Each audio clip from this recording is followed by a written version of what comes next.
So there's an old hit classic rock song by a great band, Buffalo Springfield, for what it's worth. The opening lyrics, there's something happening here.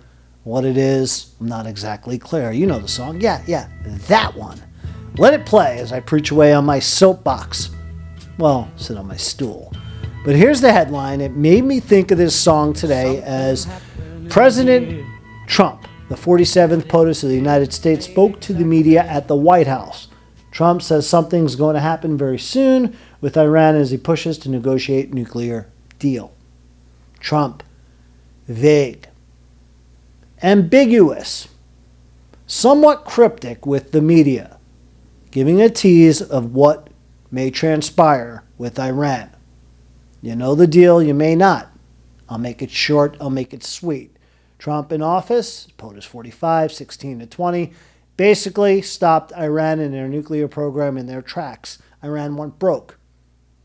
No longer able to conduct business selling oil around the world.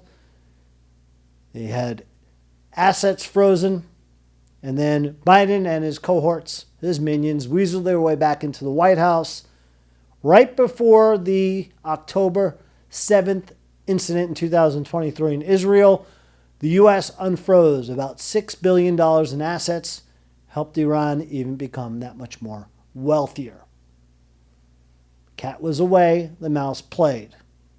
Trump out of office, Iran went hog wild. Terrorism reigned. Proxy wars in the Middle East against Israel. With that act again on October 7th and beyond, Hezbollah, Hamas, all of a sudden they prospered. Now Trump's back in office, a new sheriff is back in town, and Trump, for one, knows that right now, Iran is at an absolute crossroads as the U.S. tries to negotiate a deal with them. Here's POTUS 47. We're down to final strokes with Iran. That's going to be an interesting time. And we'll see what happens. But we're down to the final moments. We're at final moments. You can't let them have a nuclear weapon. And that's clip number 1 from President Trump. Next, I'm going to play this soundbite.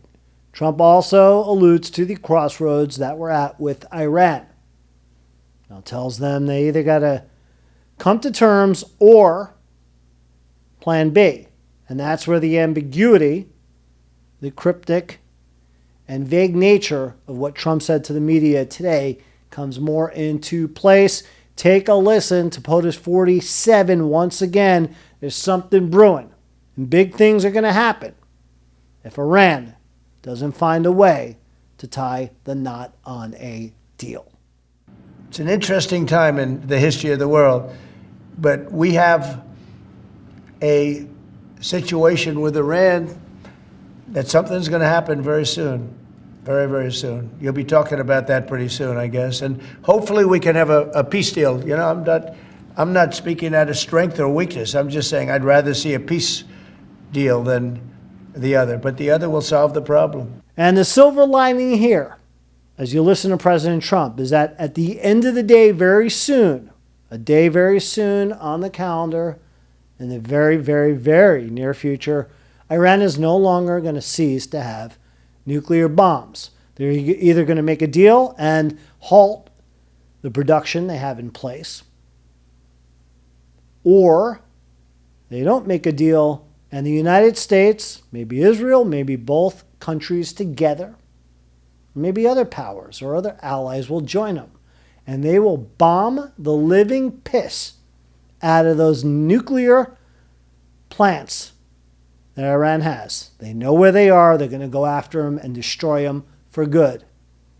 And the world will be that much of a better place. End of story.